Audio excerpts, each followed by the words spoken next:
పాపం. ఏ చెప్పరా Vijay Deverakonda watching at the hand of the seat. అంతే కదా పాపం. ఇద్దరు పాపం విజయ్ దేవరకొండ ఒకటి అమ్మా ఇది ఎక్కడ మాకు తప్పిందిరా. లాస్ట్ డైలాగ్ మాత్రం కే ర్యాంప్ రా. చూద్దాం. ఓకే చూద్దాం గైస్. కేనా పట దీపిక పడుకునే ఉన్నారా? పడుకునే ఉన్నారు సారు. నేను వంగని. నువ్వు వంగుంటే నాకేంటి, ఒంటికాల మీద ఉంటే నాకేంటి? నేను డైరెక్టర్ సందీప్ రెడ్డి వంగని మాట్లాడుతున్నాను. అంతమందే.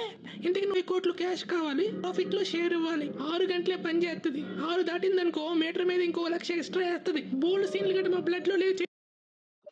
ఇది అది కదా ఆ కాంట్రవర్సీ. అదే దీపిక పదుకొని సజ్బెట్టి వంగ కాంట్రవర్సీ అదే కదా. అలా కాదు, క్యారెక్టర్ డిమాండ్ చేసింది అన్నావు అనుకో మీటర్ మీద ఇంకో 1 లక్ష ఎక్స్ట్రా వేసుకో. కడుక్కోవడానికి కూడా కిల్లే వాటర్ కావాలి. ఏడుంటే ఆడ ఏసీ ఉండాలి. ఆకలి ఉండకూడదు, దాహం వేయకూడదు, అస్సలు ఎండ తగలకూడదు, ఎవడి నీడ కూడా మా మేడంకి తాకకూడదు. షరతులు మీవి, హారతులు మావే. మీ మేడకి ఒకటి చెప్పాను చెప్పు. ఏం చెప్పాలి సారు? ఈ వంగ ఎవడికి వంగడని చెప్పు. కరెక్టే. లాస్ట్ డైలాగ్ కరెక్టే. నిజంగా లాస్ట్ డైలాగ్ మాత్రం కేరాప్. నిజంగా లాస్ట్ డైలాగ్ కేరాప్ గైస్. చూడండి లాస్ట్ డైలాగ్ కేరాప్ చూసారా? లాస్ట్ ఈ వంగ ఎవరికి వంగడు అది. ఇలాంటి రైటర్ మన ఫిలిం లిస్ట్ ఇంకా ఎంతమంది రావాలా. ఇంతకని ఈయనక ముందు ఎవరున్నారు బా, మన పూరి రాఘోపురం. चैनल सब्सक्राइब करें।